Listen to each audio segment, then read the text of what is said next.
Fala, Velozes! Estou aqui de novo com o Vitor. A gente vai Vamos. mostrar aí um Opalão. Xodó da família. A gente falou no outro vídeo desse Opala e agora o Vitor vai contar a história dele. Isso aí, pessoal. Esse carrinho aqui tá com a gente há 25 anos, como eu havia falado no outro vídeo. Ele tá nessas condições, ele tá parado, ainda todo desmontado, porque sem grana para arrumar, só agora que ele tá colocando a parte dos vidros em si, a gente vai colocar a parte dos vidros também das portas. O vidro dianteiro foi colocado recentemente, o vidro traseiro também. O carro tá sem motor, daqui a pouquinho eu abro para mostrar para vocês. Então, por falta de grana, muitas coisas complicadas, tal, decorrer da vida, todo mundo que tem carro modificado, tá fazendo algum projeto, sabe como que é difícil montar as coisas aqui no Brasil. Então, o carro tá nessas condições há mais ou menos uns 15 anos. E aí sempre foi o sonho do meu pai e meu sonho também, porque desde pequeno eu cresci nisso aqui, foi nosso carro de uso, né? Nosso carro que levava a gente pra escola, cara. Então, Vocês iam pra escola de Opalão? ia pra escola de Opalão, 6 cilindros, cara. Vou abrir aqui pra gente ver. Que abre ao contrário, né? O carro foi reformado, ele passou por uma etapa de pintura, foi pintado berço, a parte de trás do capô, foi pintado do galão para fora quase que por todo o carro, né? O interior do carro sempre foi muito íntegro. Esse foi um dos carros em si que foi muito bem alinhado o carro, né? A parte estrutural dele nunca tomou batida. A estrutura dele é muito bem feitinha, muito bem produzida. Inclusive meu pai é do Clube do Opala também, então lá do parte de São Paulo, então todos os carros dele sempre foi muito Zé Frizinho com a parte original por fora. Então, Zé Frizinho. ele é Zé foi Frizinho. Então as lanternas, por exemplo, são originais com GM na lente, as lanternas traseiras também, os faróis em si, né, desculpa. Tem a parte do CBE, GM na lente, na traseira também tem a parte dos apliques originais. Meu pai vem comprando peças desse carro de muitos e muitos e muitos anos atrás, então tem um acúmulo de peças grande aqui, cara, que ele já foi comprando, né? Aqui na parte traseira também. Ele sempre foi muito Zé Frizinho, então isso aqui é o xodó dele, né, cara? As lanterninhas tudo com GM na lente, ó. Isso aí é uma raridade de encontrar, principalmente nesses anos, né? Porque foram 2 anos de produção, né? Com essa configuração, 91, 92. Ele saiu, né? Com para-choque envolvente, as lanternas fumê em si, né? O aplique também traseiro, dessa forma. O 80 também, 89, 90 também já vem com esse aplique, se não me engano, é até aí. Começa a vir com esse aplique. Só que o para-choque envolvente em si, né? Esse que é assim, dessa forma, na traseira e na dianteira, que tá sem o aplique aqui também, né? Mas eles são exclusivos do 91, 92 e talvez, pelo que eu me lembro, 90 também. Então, é pouca peça que tem do carro, né? Por conta do tempo de fabricação do carro. Então, acaba tornando as peças muito mais caras e exclusivas. Então, quem tem hoje um par de lanterna, farol, com GM na lente, original, é caro pra caramba de você conseguir. E como meu pai vem fazendo isso há muitos e muitos anos, desde a época que não estava tão caro assim, ele já vinha comprando. Só que agora subiu tanto, né? O alemão que eu... Muito obrigado, viu, alemão? Que agora deixou tudo caro os Opala. Ficou tudo caro pra caramba. Inclusive o alemão é amigo pessoal do meu pai também, conhece ele, então é legal pra caramba. É isso, pessoal. Um pouquinho do Opala. Esse carro, meu avô andou nele, cara. Isso é uma coisa muito legal de falar. Meu avô andou nele, cara. Ele andou nesse carro. Meu pai, quando comprou, era um dos sonhos do meu avô andar nesse carro. Ele sempre achou um carro muito bonito. Quando meu pai comprou, foi um dos sonhos realizados do meu pai, né? Na época. E relativamente um carro novo, né? Ele comprou em 2000. Carro de 91. Então... Comprou com 9 anos. Então, é relativamente novo, né?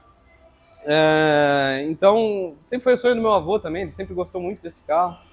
E meu avô é falecido hoje, então ele fica com um pouco dessa parte emocional. Tem um valor enorme esse carro pra gente, mas não tem preço, porque é uma coisa que vem de família, né? Parte mecânica eu aprendi a mexer nisso aqui, eu aprendi tudo que a base do que eu tenho hoje foi aqui, eu aprendi a dirigir nesse carro. Então, um Opala 6 cilindros, você aprende a dirigir, cara, isso aqui é... Você tinha quantos anos quando dirigiu a primeira vez? Então, dentro de um estacionamento, um ambiente controlado, meu pai me colocava aqui, eu mal alcançava as pedaleiras. Ele me ensinou primeiro parado com o carro. Filho, você vai aprender controle de embreagem. Primeiro aprende o controle de embreagem, depois você vai começar a andar. Então, com o carro, freio de mão puxado, a gente engatava a primeira marcha, ali, ó, pisa na embreagem, vai soltando. Ah, aqui é o ponto de embreagem. Aí ele começou a me ensinar, soltava o freio de mão, ó, vai soltando a embreagem e não precisa acelerar. O carro nunca... É fraquinho, né? Nunca teve força, imagina. 6 cilindros, pô. Então, soltava a embreagem devagarinho, o carro começava a andar, aí, ó, pode pisar um pouquinho no acelerador. Já tava com uma Weber, eu tava com 6 em 2 e tal, já era meio fuçadinho o carrinho, né? Então, você triscava no acelerador, ele já começava a andar, jogava a segunda marcha, ele ia embora, então aprendi a dirigir nele, cara. Então, minhas noções básicas em si foi com esse carro e eu tinha mais ou menos uns 12 anos. Caraca. E vai subir em motorização original? Vai preparar alguma coisa? Então, a princípio, para esse carro, a gente ia subir a mecânica original, entre aspas, ia subir um aspirado, né? Ele queria fazer um aspirado. Até que eu falei para ele, ó, pai, se aspirado fosse bom, o avião não andava de ITB e 4 em 1. Não, tô brincando. Não, mas o Opala aspirado é bom pra caramba, o ronco é maravilhoso, mas é ingrato para você levantar potência. É muito dinheiro para pouco resultado, isso a gente sabe. Mas o ronco, a pegada do carro do aspirado é extremamente diferente. É muito gostoso, é muito legal. Mas a gente ainda não definiu ao certo, mas a princípio será turbo. A gente usaria uma HX40, uma 784. Vai restringir um pouco do ronco do carro? Vai. Não vai ficar com aquele ronco do aspirado forte, legal. Mas ia fazer um tuchinho mecânico nele. Ia dar uma ajustada na parte do cabeçote para melhorar um pouco do CFM, tirar um pouco de rebarba ali. Não pode abrir muito o carro turbo, até não é muito legal se abrir, deixar o duto muito grande, até porque é um carro de rua, não vai ser um carro de pista, né? Então é basicamente isso. Na teoria, pelo que a gente estava programando, seria um carro turbo. Mas isso pode mudar no decorrer do tempo. Aí se for um projeto aspirado, vai subir um comando com uma graduação alta, um 298 para o carro dar uma embaralhada, né? A gente vai verificar ainda qual que é o load center que a gente vai usar para fazer o cruzamento correto e o carro não embaralhar tanto a ponto de não conseguir andar dentro da cidade, que é complicado. Usaria pistão de 4 polegadas, que eu uso os pistões de 4 cilindros no motor 6 cilindros para você passar ele para 4.4, então você aumenta a litragem dele, né? Então, meu pai já andava com a Weber 40, ia tirar a Weber 40 e vai injetar das duas formas, vai fazer o carro injetado. Mas se fosse no turbo, a gente montaria no carburado turbo por enquanto, e depois, como vai muita grana para fazer um projeto injetado nesses motores, a gente passaria ele para injetado no futuro. Mas a princípio é isso. Tem muita coisinha que a gente tá bolando ainda para esse motor. Isso é legal porque ele nasceu com um cabeçote muito bom, que é o melhor cabeçote que tem em linha de produção, que é o 586. É o cabeçote do 6 cilindros, o melhor que tem. Mas, bom, é isso. O que tem para falar mais do motor. A gente tá bolando o projeto dele ainda, né? Como eu disse, nada 100% definido, mas... Não, mas projeto é assim, bacana. A gente tem a ideia mais ou menos o que vai fazer. Aí vai executando. É lógico que assim... E vai ajustando conforme a nossa capacidade financeira. Que é difícil, se for depender disso, vai ficar sem motor. Mas não, vai muita grana, mas assim, tem que ser um resultado que vai agradar o meu pai. O carro é dele, é um sonho dele. É o meu sonho também, porque... É o sonho da família de exatamente. Vocês, né, mas assim, o que meu pai falar, o que vai agradar ele, se for turbo, se for aspirado, se for original, independente, ele andando com o carro, eu já ficaria muito contente, porque o carro tá muito tempo parado, sempre foi o sonho dele, então é triste, né? Mas aos pouquinhos a gente vai fazendo o projeto, vai fazendo as coisinhas acontecerem, né? É um carro muito estruturado, muito bem alinhado, a pintura dele tá muito bem. Né? Foi usado tinta e verniz da Dupont nesse carro, um alto sólido. Então, ele não foi polido, tá sem polimento nenhum. Do jeito que veio da funilaria, ele tá assim, tá cheio de pó, uma camada de pó do caramba. Dá pra ver o reflexo da janela lá, perfeito. Mas assim, não foi polido, tem casca de laranja ainda. A gente vai quebrar ele na lixa ainda pra anivelar o verniz dele, tirar essas cascas de laranja dele, né? Vir levantando o brilho que realmente tem que levantar nesse carro, né? Vai dar um trabalhão. Aqui ele tá fazendo o quê? Aqui está instalando a parte dos vidros, vai instalar as máquinas de vidros também, vai instalar as fechaduras, as maçanetinhas, né? Vai ficar tudo certinho. Aí os quadros de porta ainda estão soltos, vai instalar a parte das fechaduras em si, junto com os batentes em si, para travar a porta, né? Sim. Ainda tem algumas coisinhas para fazer. Vai instalar toda a parte de vidro aqui. Isso aí. E daqui vai para onde? Qual é o próximo passo? Daqui vai para nossa casa e a gente vai finalizando algumas outras coisas em si, que a gente vai colocar vamos colocando uns carpetes em si. Eu vou fazer bastante conteúdo desse carro com meu pai, porque Vou cobrar, hein?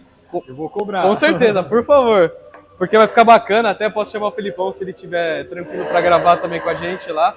Que é uma coisa bem legal para vocês acompanhando a história também desse carro de perto, também no canal do Felipe. Então, seria bacana, a gente vai fazer muitas coisinhas na garagem de casa, que nem o próximo passo, a gente vai descer o quadro de suspensão dele completo, a gente vai trocar todas as buchas, vai usar algumas buchas de PU, algumas buchas de MOPU, então, para não perder muito do conforto do carro, não passar muita vibração para dentro do carro também, então, algumas buchas, por exemplo, do berço do motor, ou a gente vai usar original ou vai usar de MLPU, mas com short de dureza não tão absurdo. Então tem que saber escolher o short de dureza da borracha, do PU ou do MLPU, para não ficar com o carro muito desconfortável e passar muita vibração para a carroceria, para dentro do carro. Ficar um carro, uma carroça, né? Mas aí algumas coisinhas assim que a gente vai fazer. Vai mexer na parte de suspensão, o carrinho vai dar um golinho mais para baixo, vai ter uma alturinha um pouquinho melhor de rodagem, que ele é bem alto, né, originalmente. Vai andar com rodas 17, essas são 15, mas ele vai fazer uma réplica original da 17, porque muitas réplicas eles fazem com o gominho em todos ou o gomão em todos, então tem que ser uma réplica que seja com gominho e gomão nas proporções da 15, mas só que aumentado, então para não ficar uma coisa muito Frankenstein, uma coisa muito estranha, né? Mas, a princípio, os próximos passos em si, a gente vai cuidar da parte mecânica e vamos cuidar da parte interna também desse carro. Quem quiser acompanhar, se inscreva no canal do Vitor, link na descrição. Isso aí, campeão. Isso aí, Velozes. Fica com Deus. Até a próxima. Até mais, pessoal.